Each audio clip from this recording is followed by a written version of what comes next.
So recently I was looking at my spreadsheet to see what I was wearing the most frequently in my collection. And I was surprised to see what I chose to wear on myself the most often this summer. And that ended up to be SERGE LUTENS DATURA NOIR. And I've had this for a few years now. I was surprised to see the result of that because I love this fragrance, but I didn't really reach for it that often in previous years. But for some reason, this summer, I have been wearing this a lot. So I wanted to take the time to talk about this and give it a full review. Since I've known this for quite some time now, I know what it smells like across different seasons. And I wanted to give it a spotlight since I have been showing it quite a lot of love this summer. Datura Noir was released in 2001 in collaboration with Christopher Sheldrick. I have the older packaging, as you can see here. This is still available in the 50 ml size and 100 ml size in the black sticker labeling. I believe the 50 ml size is $150 if you're gonna go for the full retail price. I was able to snag mine from a discounter website, so I paid, I think, less than $100 for this. So easily accessible, at least compared to other SERGE LUTENS fragrances. When I first read the copy for this fragrance, I was a little bit surprised by it. I don't know if I exactly agree with what they had in mind when they created this fragrance. If you look on the official website, I think it was described to be like this smoky trail left by the devil in paradise or something like that. And I don't know if I get anything quite devilish about this fragrance.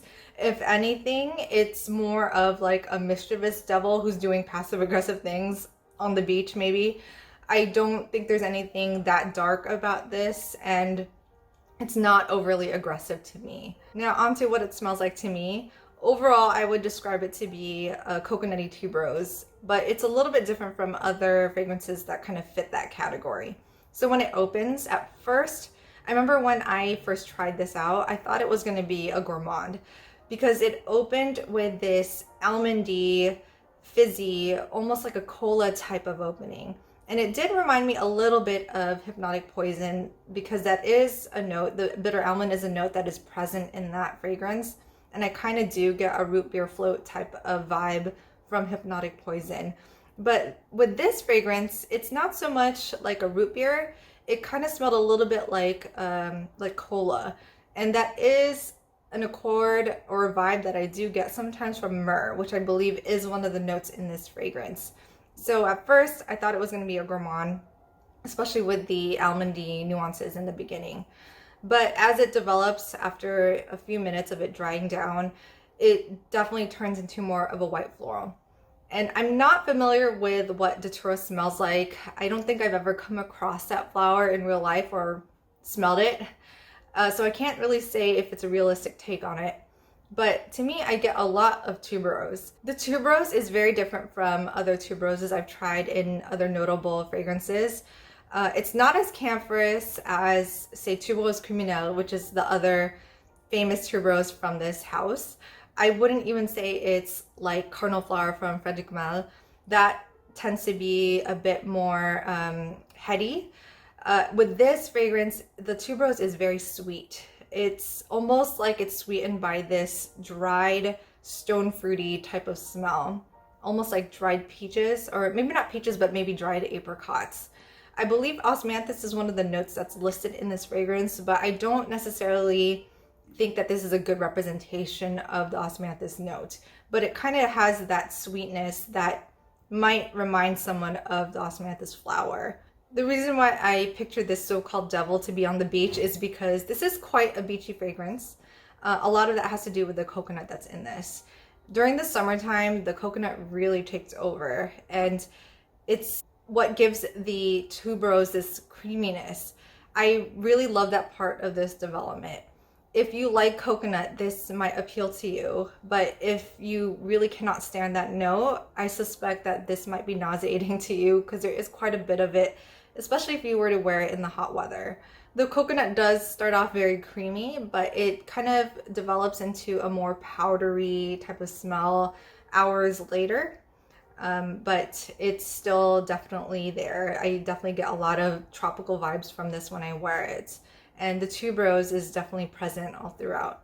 Compared to other SERGE LUTENS fragrances with Christopher Sheldrick, I don't think this is the most realistic take on the white floral fragrance, especially if you compare it to things like À la Nuit or En Lit. But I think I enjoy this a lot because it really combines different notes and it makes this really full-bodied, tuberosy, coconutty type of fragrance. So yes, it's gonna smell like kind of like a perfume because it's not as naturalistic, but to me, it's quite a joy to wear. Datura Noir is the type of fragrance I would wear year-round. So in the summer, I think it's an obvious choice for me because of the coconut. I love that smell, and it really does come out a lot. When it is hot, it does seem a bit more like equal parts tuberose and coconut. When it is cooler though, the tuberose is what takes over more. I get less of the coconut. I think it blooms really well in the heat, but I reach for this in the winter time when I'm craving something a little bit tropical and more white floral. It does smell very different when it is hot and cold. The weather really makes a difference with how this presents itself on my skin. So much so that my husband gives me unsolicited compliments when I wear this in the summer.